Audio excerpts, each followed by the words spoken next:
today we are doing, I missed yesterday, guys. Sorry about that.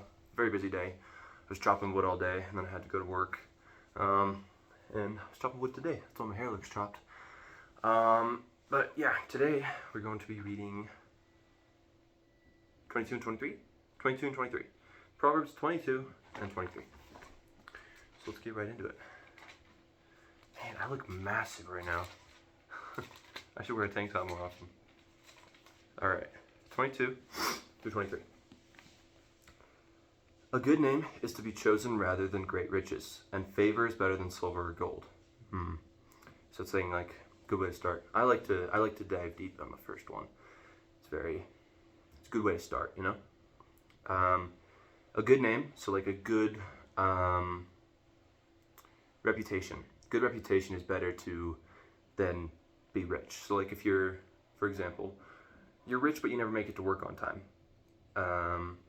People aren't going to trust you with more complicated tasks, you know? But if you're poor and you always make it to work on time, you always get things done by the time that someone asks you to get them done, people are going to trust you with more heavy tasks. All right, verse 2. The rich and the poor meet together. The Lord is the maker of them all. The prudent sees danger and hides himself, but the simple go on and suffer for it. The reward for humility and fear of the Lord is riches and honor in life. Thorns and snares are in the way of the crooked. Whoever guards his soul will keep far from them. Train up a child in the way he should go. Even when he is old, he will not depart from it. That's a good one. I like that. The rich rules over the poor, and the borrower is the slave of the lender.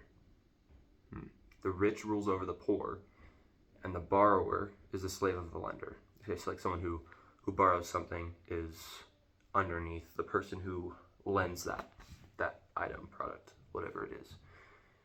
Whoever sows injustice will reap calamity, and the rod of his fury will fail.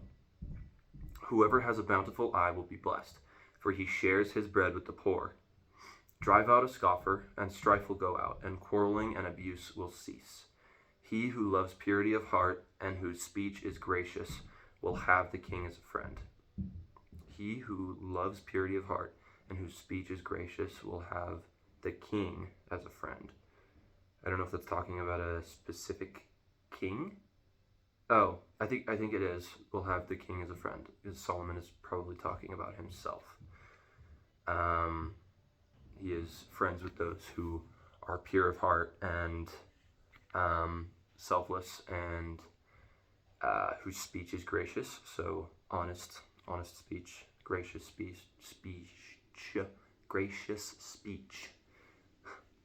The eyes of the Lord keep watch over knowledge, but he overthrows the words of the traitor. The sluggard says, "There is a lion outside. I shall be killed in the streets." That one's ironic. The sluggard says, "There's a lion outside. I shall be killed in the streets." That's implying, I guess, the sluggard is being dramatic, because if you're a sluggard, you're lazy. You're not going to go into the streets. So he's saying, "Oh, there's a lion outside. I'll be killed in the streets." It's ironic because he ain't going anywhere. The mouth of forbidden women is a deep pit. He with whom the Lord is angry will fall into it. So it's like the mouth of a forbidden woman is enticing and tempting, and if the Lord is angry with you, or not you specifically, he who the Lord is angry with will succumb to that temptation. Folly is bound up in the heart of a child, but the rod of discipline drives it far from him. Whoever oppresses the poor to increase his own wealth or gives to the rich will only come to poverty. Words of the wise. That's what this is titled. Incline your ear and hear the words of the wise, and apply your heart to my knowledge. For it will be pleasant to you. It will be pleasant if you keep them within you, if all of them are ready on your lips. That your trust may be in the Lord, I have made them known to you today, even to you. That your trust may be in the Lord, I have made them known to you today, even to you. Okay. Have I not written for you 30 sayings of counsel and knowledge, 30 Proverbs, to make you know what is right and true, that you may give a true answer to those who sent you? Do not rob the poor because he is poor, or crush the afflicted at the gate, for the Lord will plead their cause and rob of life those who rob them. Make no friendship with a man given to anger, nor go with a wrathful man, lest you learn his ways and entangle yourself in a snare. Be not one of those who give pledges, who put up security for debts. If you have nothing with which to pay, why should your bed be taken from under you?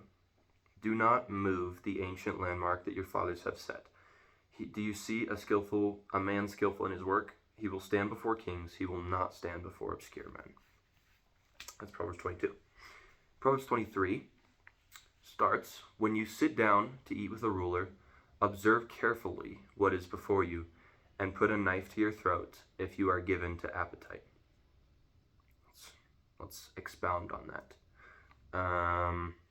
Say 23 verse 1.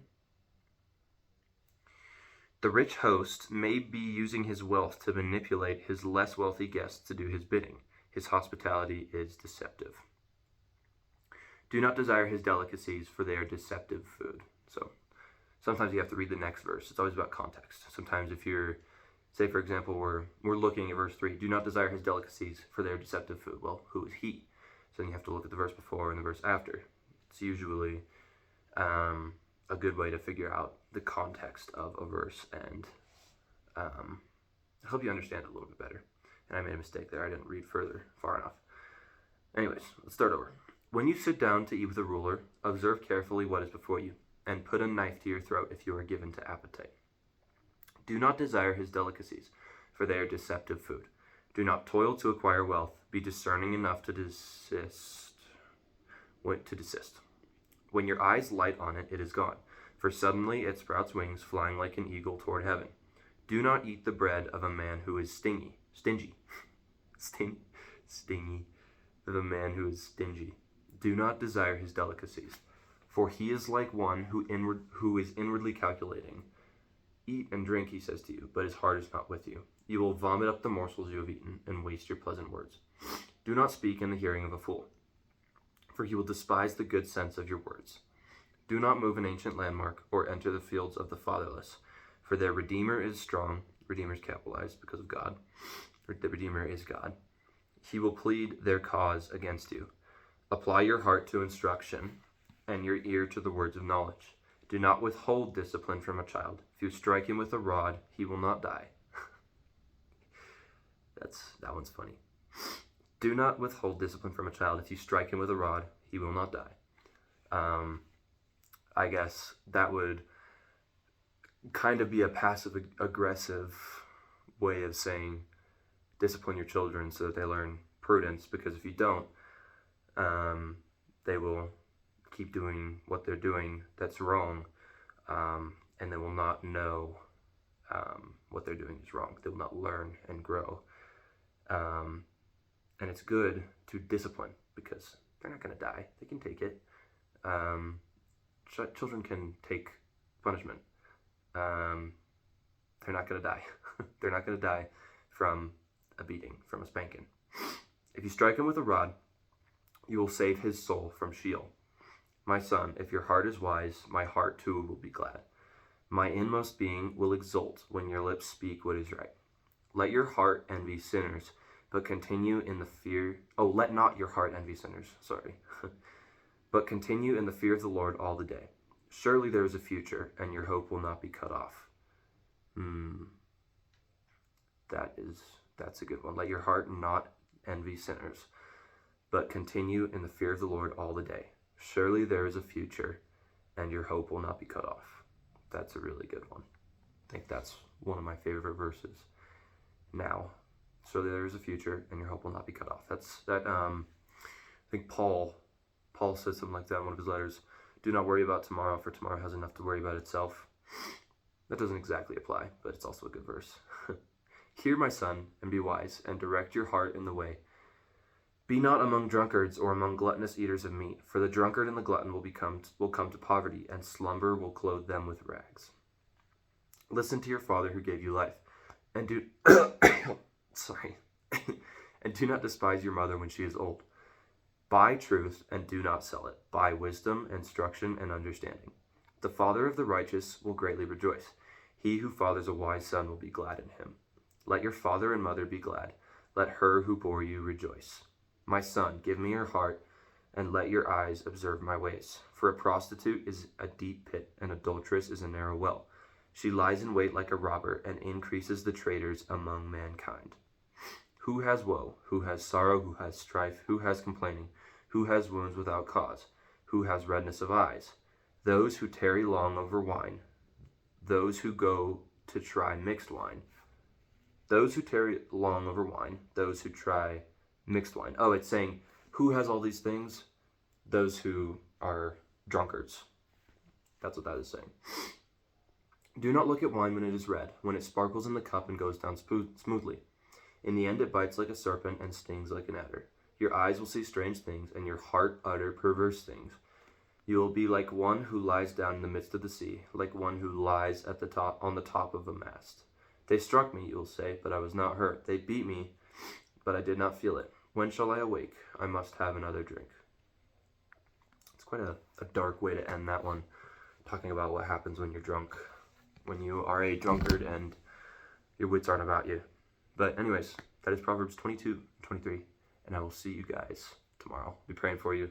God bless. Have a good day.